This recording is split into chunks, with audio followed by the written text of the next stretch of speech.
ठाणे में हाल ही में फिर से निर्माण किए गए घाणेकर उद्यान को नागरिकों के लिए खोल दिया गया है। रविवार को विधायक संजय केलकर के हाथों उद्यान का लोकार्पण समारोह संपन्न हुआ। ठाणे के सहयोग मंदिर हॉल के समीप स्थित घाणेकर उद्यान, जो कभी जीर्ण शीर्ण अवस्था में था, अब पूरी तरह से नया रूप लेकर नागरिकों के लिए खोल दिया गया है। इस उद्यान के पुनरुद्धार का बीड़ा बोरकर रियल्टीज के महेश बोरकर ने उठाया था और उनका यह संकल्प आज साकार हुआ। पूर्व नगर सेवक सुनील जोशी, ठाणे शहर विधायक संजय केलकर के मार्गदर्शन में उद्यान का कायापालट किया गया। महज 2 महीने में तैयार इस उद्यान में बच्चों से लेकर बुजुर्गों के लिए सुविधाएं प्रदान की गई हैं। मातृदिनाचं औचित्य साधून ही एक प्रकारे आईनी तिच्या मुलांना दिलेली भेटच आहे आणि यात आमच्या नंदिनी बोरकर आणि महेश बोरकर यांचा हातभार लागला। ही फॅमिली आहे, ही सामाजिक जाण जपणारी फॅमिली आहे। त्यांनी ऑलरेडी घंटाळी मंदिरातले गाभारे नव्याने रिनोव्हेट केले, परत इथे नाला बांधला आणि आज ही गार्डन त्यांनी स्वखर्चाने बांधून दिली। याचा निश्चित सगळ्या नौपाड्यातल्या नागरिकांना लाभ होईल आणि या निमित्ताने मी आव्हान करतो त्यांनी लाभ घ्यावा। तसेच बाकीचे जे समाजशूर व्यक्ती आहेत त्यांनी अशा काही कल्पना राबवाव्यात, त्यांना आमचा निश्चित पाठिंबा असेल। धन्यवाद। आमचा हा सतत प्रयत्न असतो की आपण समाजापोटी काहीतरी बांधिलकी दाखवायला पाहिजे।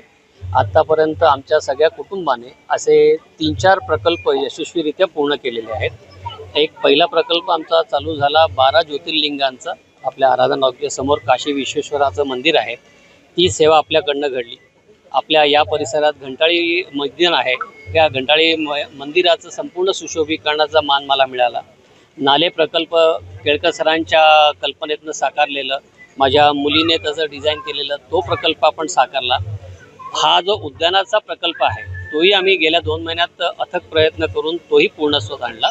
माझ्या जे काही डेव्हलपर कलिग्ज आहेत किंवा जे काही उद्योगपती आहेत ज्यांच्याकडे त्यांचा CSR फंड असतो, त्यांनी अशा कामासाठी वापरावा अशी माझी त्यांना प्रामाणिक विनंती आहे। आपण समाजापोटी काहीतरी देणं लागतो आणि या बागेच्या संदर्भात बोलायचं झालं तर माझे या परिसरात बरेच प्रकल्प चालू आहेत। आता इकडे जी जागा उपलब्ध असते बांधकाम करताना, त्याच्यात असे बाग बगीचे आपण देऊ शकत नाही, तर त्या लोकांनी जायचं कुठे?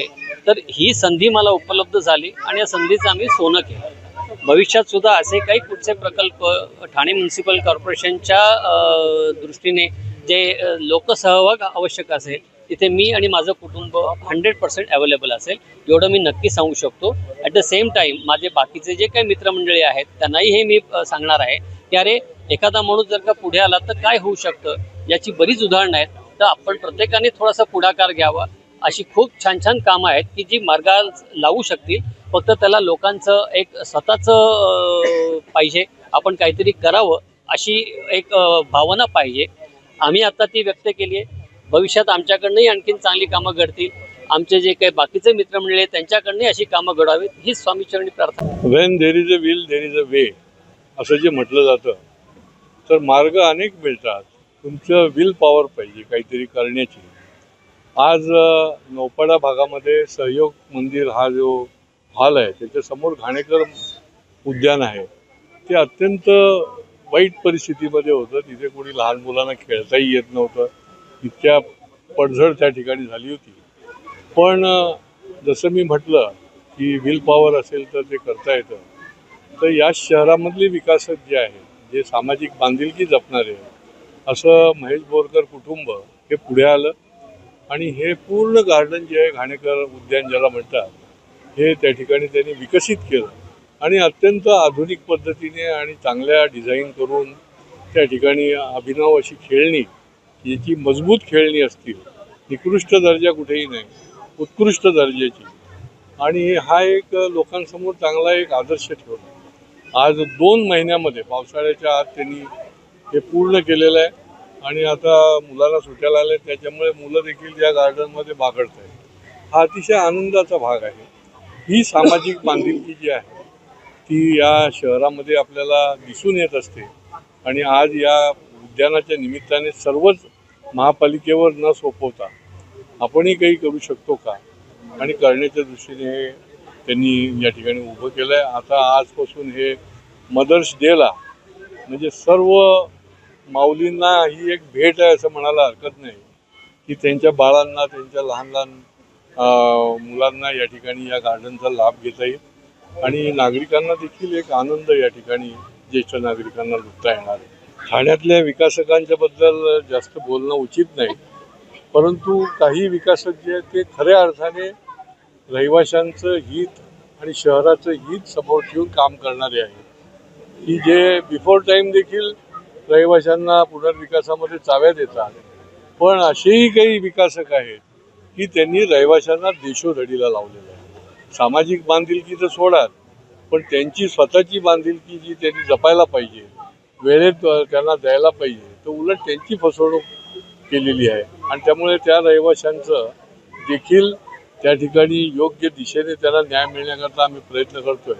पण विकासकांनी असेल, निरनिराळ्या व्यावसायिकांनी असेल, समाजातल्या निरनिराळ्या घटकांनी असेल, त्यांनी ही एक बांधिलकी समोर ठेवली तर निश्चित त्याचा समाजाला त्या भागामधल्या नागरिकांना फार मोठा उपयोग होईल. मला वाटतं ही छोटी घटना नाही आहे. It's a very big thing. का सांगतो तुम्हाला, बिझनेस सगळेच करतात, पैसा सगळेच कमवतात, पण किती असे बिझनेसमॅन आहेत की जे कॉर्पोरेट सोशल रिस्पॉन्सिबिलिटी आपण ज्याला म्हणतो CSR, त्याच्यामध्ये समाजासाठी काहीतरी करावं म्हणून पुढे येतात. किती येतात मला सांगा. बोरकर साहेब आले म्हणजे खरोखर मोठा माणूस आहे बाबा, यांचं खरोखर कौतुक केलं पाहिजे. आणि असा एखादा बिझनेसमन जेव्हा कॉर्पोरेट सोशल रिस्पॉन्सिबिलिटीच्या रूपाने पुढे येतो आणि जेव्हा केळकर साहेब आणि वाघुले साहेब, जोशी साहेब, पेंडसे मॅडम आणि असे जे पॉलिटिशियन्स आहेत की जे डेव्हलपमेंट ओरिएंटेड आहेत आणि व्हिजन असणारी मंडळी आहे, ही जेव्हा त्यांना अशा लोकांना साथ देते आणि पाटील साहेबांसारखे ब्युरोक्रॅट्स हे जेव्हा असे एकत्र येतात ना, तेव्हा काय चमत्कार घडतो ह्याचं एक उदाहरण आहे. मला वाटतं ह्याच्यातनं बाकीच्या बऱ्याच लोकांना एक चांगला मेसेज जाईल आणि त्यांनी हे रेप्लिकेट करावं. ज्यांच्याकडे पॉवर्स आहेत, ज्यांच्याकडे फिनान्शियल पॉवर्स आहेत, पॉलिटिकल पॉवर्स आहेत, त्यांनी काहीतरी सोशल ओरिएंटेड काम असं करावं. केवळ गव्हर्नमेंटवर अवलंबून न राहता यांचं खरोखर कौतुक केलं पाहिजे. मी पुन्हा एकदा बोरकर साहेबांचं, केळकर साहेब, वाघुले साहेब, जोशी साहेब, पेंडसे मॅडम आणि जे कोणी ह्या प्रोजेक्टशी रिलेटेड आहेत सर्वांचं समस्त पब्लिकतर्फे मी कौतुक करतो. आणि आता आपण पब्लिकने जिथे चांगलं असेल तिथे चांगलं म्हणायला शिकलं पाहिजे आणि त्यांचं कौतुक केलं पाहिजे असं मला वाटतं.